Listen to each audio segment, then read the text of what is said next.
Hello everyone and welcome to another episode of Tom's Gadget Garage. Today I am out here on the Lectric XPeak 2.0 all-terrain e-bike, and we're going to take this thing out on a little trail ride here at Santan Mountain Regional Park in Arizona.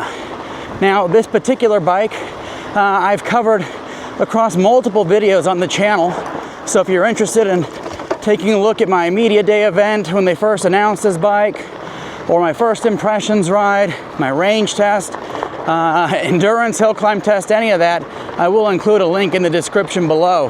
But this trail ride is something I've been wanting to do for quite some time now, and it's finally cooled down a bit. You know, I think it's only gonna be like 80 degrees today. One thing we are gonna be battling is some rain, so hopefully we can get in, enjoy ourselves, and get back out before it starts pouring rain over the next 4 to 5 days. Anyways, this Lectric XPeak does have a 750 nominal watt motor, which can crank out 1,310 peak watts of power, as well as 85 Newton meters of torque. So that should be more than enough for anything that we'll come across today. Another thing to mention is that this is the long range version of this bike. So it's got the 960 watt hours of capacity. So 48 volt, 20 amp hour.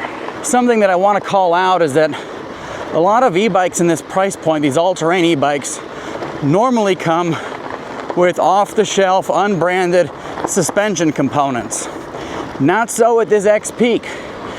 It's got a Renegade front fork that's got 80 millimeters of travel, and I'll tell you what, folks, this is the best feeling suspension I've ever tested on a bike at this price point. Absolutely fantastic. You can definitely tell the difference in quality between this RST front fork and what you typically get in this more budget-friendly category. So right now, going over some of this bumpy stuff, I mean, you can hardly feel these bumps. It's fantastic. But anyways, right now we're cruising around in sand, and you wouldn't even know it because we've got these 26 inch by 4 inch fat tires, which I did air down to 11 PSI. So we've got a nice plush ride on this bike today. So if you are gonna be going out on trails and stuff like that, I highly recommend airing down the tires. And just in case, bring yourself a nice little portable air pump. That way, if you go too crazy with the air down, at least you can get some air back in there. I've done these trail rides here with a number of bikes, and one thing I've learned is that it's always a good idea to take that kickstand off. You don't want that thing bouncing around, let alone deploying after you hit a big bump. So it also makes for a nice, quiet ride. As you can see, I mean, there's rocks and stuff on this trail, and this bike is eating it up. Now, this is a hardtail, so there is no rear suspension. However, this bike does have a suspension seat post, at least the package that I have here, which definitely helps take the edge off some of the more aggressive bumps. But so far, this is a very comfortable ride. In case you were wondering, I am riding around in pedal assist number 4. So this bike has 5 levels of pedal assist, 0 through 5, 0 being no assistance, 5 being the most amount of assistance.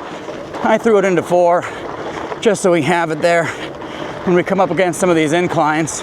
This bike does have a torque sensor, which is going to give you much more granular control over power output for the motor.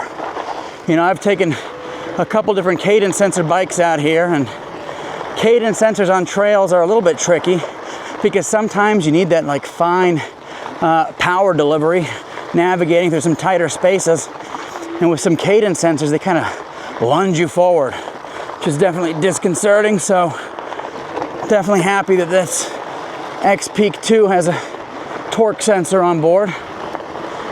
Very responsive, really good feel to it. All right, got a steep little climb here, and there's a bench up top. We'll take a little break there, and we'll power on through here. 1,310 peak watts of power, 85 Newton meters of torque. Not a problem for this bike. There's a quick look at our XPeak. As you can see, no kickstand in the rear. I did forget to take off the fenders, but whatever. They're nice and snug. They're not bouncing around, so I guess we'll keep the dirt off of us today. But yeah, fantastic looking bike, super capable. But anyways, I'm gonna get some water and we're gonna continue on the trail.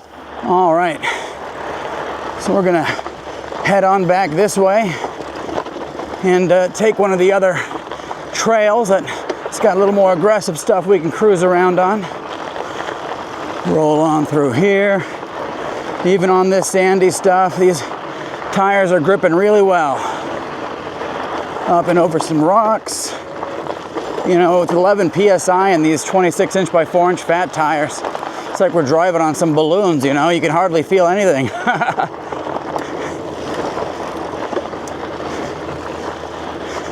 I did take the Lectric XP4 out here the other day. That was exciting. That bike did better than expected, but for some of the choppier stuff, it's probably a little much for that bike. I mean, it made it through everything we put it up against, but wasn't as comfortable as this XPeak, that's for sure. The combination of the RST Renegade front fork on this bike, as well as the big 26" by 4" fat tires, make for a very plush ride. Now, once we get going on some of the rougher stuff further ahead, I want you to listen closely for any kind of suspension noise. Because that's one thing I'm noticing with this bike, is it's nice and quiet, even on the rebound.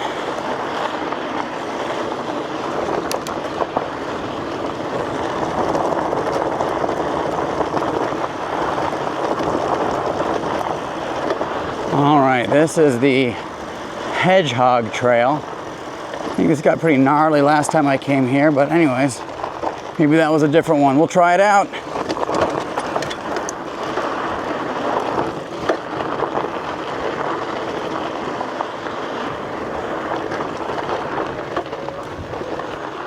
All right, a little bit of a hill climb here.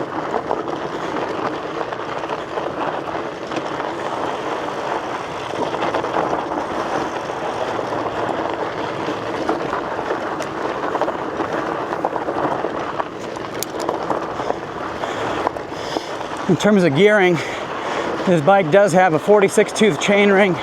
We've got 8 gears and a Shimano Altus rear derailleur. And so far, shifting and everything's been great on this bike. No complaints there. Up and over this.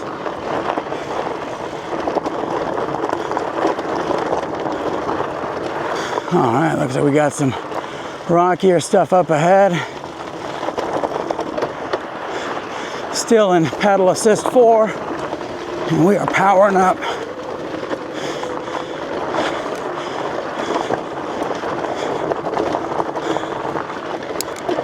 And I think it's gonna get pretty gnarly up here. Yep. All right. Pedal assist 5. I approached this all wrong. And right through that trail of rocks there. Drop us down into pedal assist 4. And we'll swing around here, up and over this, and boom, what a beautiful place. Nice view of the canyons out here. I don't know where this trail goes. So anyways, I'm gonna swing back around because there's a couple other trails I want to hit up. And it's starting to rain a little bit. We got some sprinkles. Hopefully it doesn't get much worse than that. You know, I don't remember the water resistance rating on here. I think the electrical components, or at least some of them, is IP65, so light rain isn't going to be an issue. Although I don't recommend riding these things in especially rainy conditions. All right, here's that rocky section, folks. Listen to the suspension. That's right, you can't hear it. That's amazing. That is amazing. That's the difference between, you know, a nice name brand quality front fork and some of the off-the-shelf stuff that a lot of more budget-friendly e-bikes come equipped with. You know, I'm not knocking them, that keeps the price down, but Lectric is a similarly priced bike with quality components, so something's not quite adding up there. Now, to be fair, this bike doesn't have a rear suspension. A lot of times Not a lot of times, but some of the times those bikes do have suspension in the rear. But, you know, so far for a ride like this with this suspension seat post, I mean, this is comfortable. I mean, look at what we're going over right now. This is all rocks, you know, and this is a comfortable ride. So is this an all-terrain bike? Absolutely. Definitely passed that test. Now, do not confuse this with a mountain bike. This is not an e-mountain bike. Those bikes are a whole other level. But if you're going to be going out, you know, adventuring on some, you know, nice trails, hard-packed dirt, things like that, this bike is perfect for that. You know, and maybe where you're at, you got some more greenery. You know, I just got sand and rocks and cacti. Maybe you got even softer riding surfaces to cruise around on. One thing I often do is I watch a lot of these like mountain bike videos. One of the channels, Burn Peak, you know, he lives in a place with lots of beautiful trees and scenery, and that guy's like a mountain bike guru, and you know, I definitely appreciate the trees when I see them, because as you can see in this landscape, it's not much. It's not much. Beautiful, but it's not much. These saguaro cacti are the tallest things we got out here, you know, and these things are huge. In terms of the brakes on this bike, they're fantastic. They are hydraulic brakes. We've got a 203 millimeter rotor up front and a 180 millimeter rotor in the rear. So that provides for ample braking power. And you know, these hydraulic brakes are going to give you significantly more stopping power with less effort than you would get on a bike with cable actuated brakes. So pretty fancy stuff. Here's more rocky stuff. Listen to the suspension. You don't hear it. This is the good stuff, folks. One thing I hope Lectric does in the future is make like one super high quality flagship product. Maybe come out with an e-mountain bike or something. Something that uses really good components across the board and comes in at a relatively low price. I know that's a lot to ask, but I think they can definitely compete with some of the other brands out there in this space. So anyways, that would be cool. Like an electric version of the Rambla, which I almost bought that bike. I'm seeing if they come out with an updated version. If they do anytime soon, I'm gonna check it out. But obviously that's not gonna come in the price point that this bike is at. What's interesting is that there's nobody out here. It looks like it's just me right now, which is really cool and terrifying at the same time. All right, we got some rocks.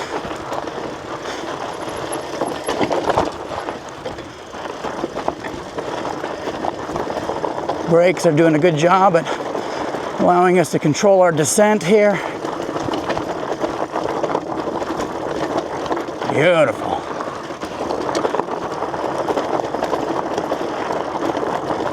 I mean, this suspension is phenomenal. I know I keep praising it, but it's just that good. If you haven't caught it, I did do a full-length range test. I won't spoil it for you. I'll include a link in the description below.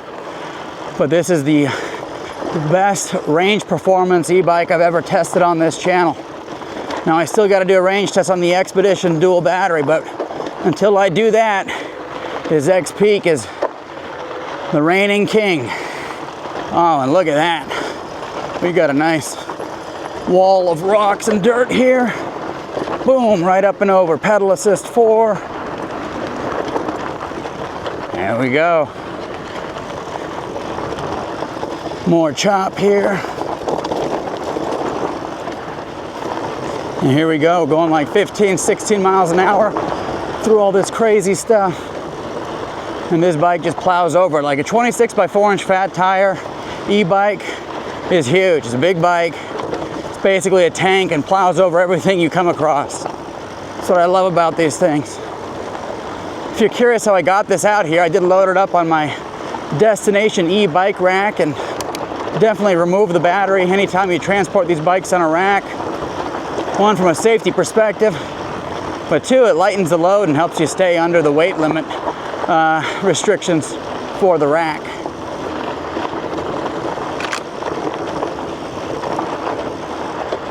As you can see, we're coming up over this sandy gravel surface, and this bike is doing a fantastic job of maintaining traction.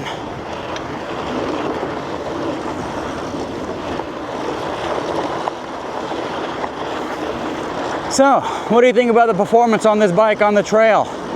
Let me know in the comments section below, you know, and I will include all the other videos I made in the description below, so if you want to check those out, those will be ready for you. And if you do want to pick up one of these bikes, I will include an affiliate link in the description below, and so if you use that to make your purchase and my content was helpful for you, that absolutely helps support this channel and keeps the wheels moving on future reviews. As always, thank you so much for tuning in to Tom's Gadget Garage.